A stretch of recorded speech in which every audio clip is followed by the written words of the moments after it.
Well, we wish them the best. It looks like that hurricane, we pray to God, makes that left turn and makes it soon. I don't know how they predict the hairpin left turn. So it looks like it's trying to skirt to the left of Hilo and maybe get closer to Honolulu and then turn hairpin left. I don't know how they predict that, like I say, but hopefully it moves left and moves and just misses everyone. Yes, that would be beautiful, wouldn't it? Yeah, it needs. All right, Mr. Stephen. So we're going to hit record. We've hit record. Welcome, everyone, to the Bridging the Gap call this evening. My name is Krypto Kris, and it's an honor and a privilege for me to be here to moderate our call this evening. This evening, we have Mr. Stephen McCullough, Kore5 member, is going to be with us this evening answering all the questions. Mr. Krypto Joe is out this evening, and he sends his apologies. Wants everybody to know that he's still doing the brick and mortar thing and covering more than one position, so he was unable to join us this evening, but that's quite all right. So, Stephen, we're going to jump right into this thing, and I want to apologize first off to everybody and let everybody know that, excuse me, we're going to keep this short and sweet. You missed last week, Stephen, but I kind of got everybody into the recipe or the groove, if you will, of knowing that we're going to keep these things about somewhere between 15 and 30 minutes so everybody can enjoy their families and get back to the things that they're doing.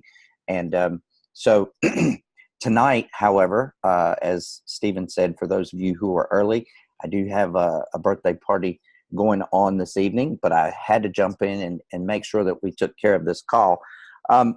First question of the evening, Mr. McCullough. What is the new best news that we have right now? Well, the biggest challenge that all of us who believe in Bitcoin and love cryptocurrency didn't see this challenge coming was it's just not that simple for people to get that Bitcoin and make the payment into our system.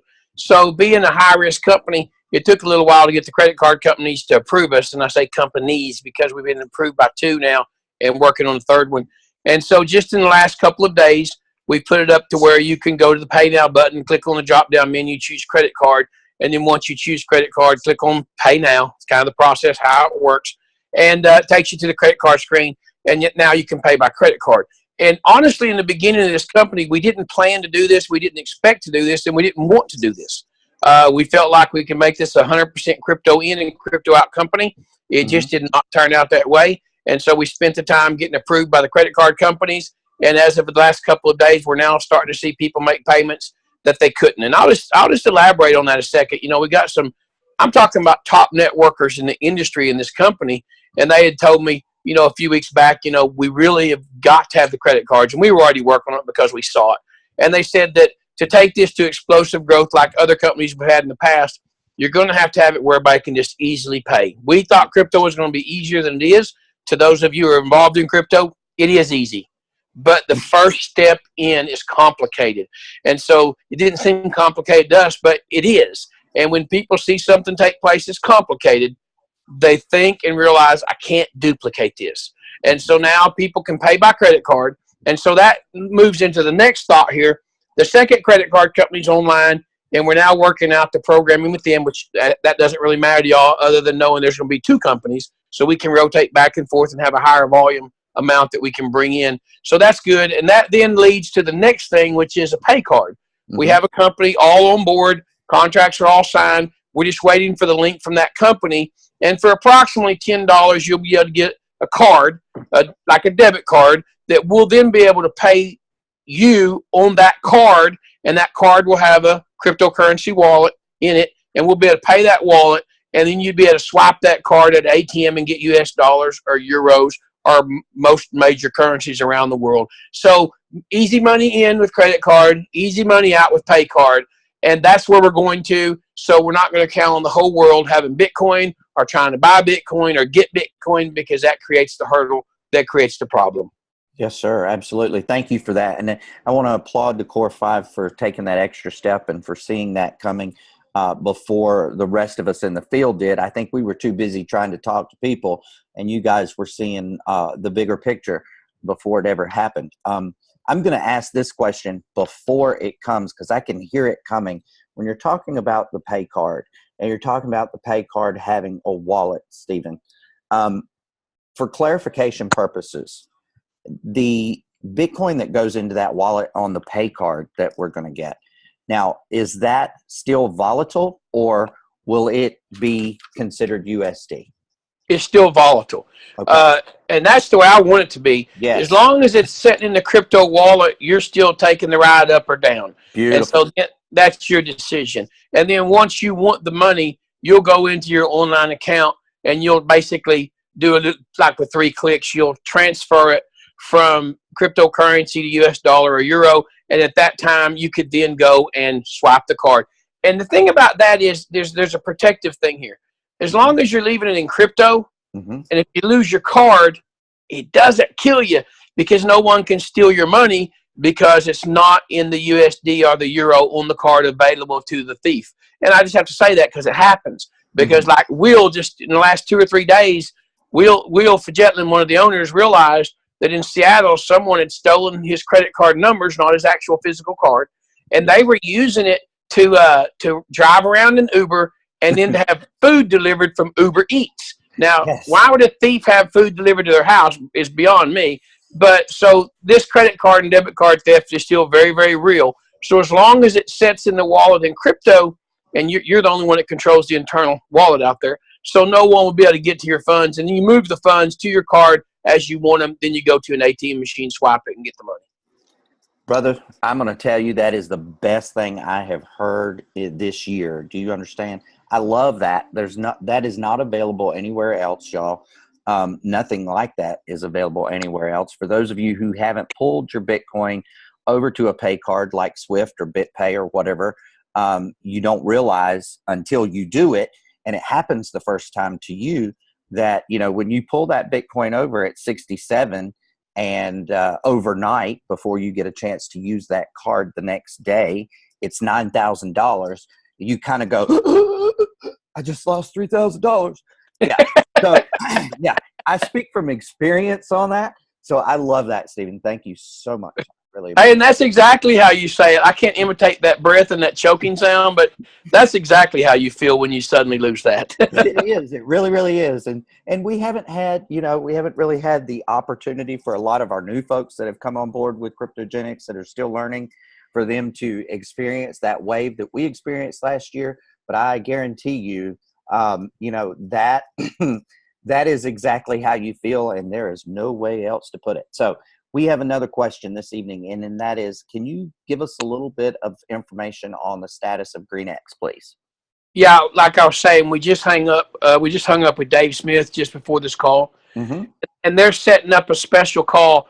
I don't want to pin down the date, but I think they said next Thursday. Okay. They want, because they believe that by then they'll be able to show people the sample back offices, and so they're working on their user interface. And like I say, it's not us. No one's waiting on us.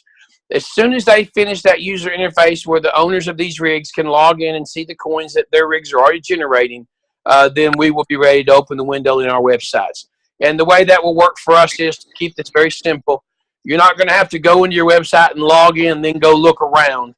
What we're going to do is, if you own a mining rig, right when you log in, on the first page of the login screen is where we'll put that iframe. So every time you log into your back office, it will actually visually view the user interface of GreenX if you own the mining rigs. And so you're not going to have to go, where do I got to go to find it? It's going to be right there. And so as soon as Green finishes their user interface, we will then iframe into it, and everyone will have access to those rigs. That is awesome. And again, I'm going to say this, and you've heard this a million times, Stephen, and I have too, but to a lot of people, it'll make sense, especially if they haven't heard it. You don't know what you don't know until you don't know it. And I think that's kind of the situation we're in right now with GreenX and the API, is they didn't realize exactly how complicated and intricate that was going to be in order for them to hook up to us. So that's really the big problem. I don't really think, in all honesty, that's not really the real issue. Okay. The hookup to us is more of us a viewing in of them, and that's not the real issue. Okay. The real issue is that they're finalizing the programming of that wallet. And until that wallet is visible and viewable, then the user interface would be looking at a blank screen just saying everything's initializing. And so once they resolve those few little things, everything will be done, and we'll make the links. And for those folks who weren't on early, I'm going to reiterate what Stephen said earlier to the folks that were on. When they talked with Dave just a little while ago, they were able to verify for all of those who have been questioning. Those machines are working. They are creating the coins, and we are getting very close to being able to see that. So just reiterating that. Hey, Stephen, you know, the other thing that I wanted to talk about really, really quickly before we jump off of here is how great it is that we have these calls. The askkgx@gmail.com is working out very nicely. As you've seen, I've been able to forward you messages in emails, which has been really good because you guys have had an opportunity to see those prior to the calls. And I just wanted to encourage everyone to continue using that. And Stephen, if you would, as an owner, from an owner's perspective, because I know I've talked about it a couple times from a field perspective about how important it is to have these bridge calls, but could you kind of throw in your 2 cents worth there? Because I know you've been in several companies, and I think this is kind of unique. Yeah, you know, there are questions, and everybody has them, and quite frankly, Kris, you know what they are. And as we're going along in a company like this that's evolving in this way, it's really important that you get your answers, that everybody out there feels like they're being heard and that they do get their answers. Because right now, you know, it's not just our company. Like I say, there's a number of companies. There's a lot of GreenX rigs. There's a lot of people in the world waiting. And if you're sitting out there and no one's telling you what's going on, that could get very frustrating. And so we never wanted that. They always said it'd be 60 to 90 days on delivery. Well, the rigs are already in place. They're just having to finish the interface. But these calls are important because right now you know, okay, we can let people join pretty much all over the world by credit card.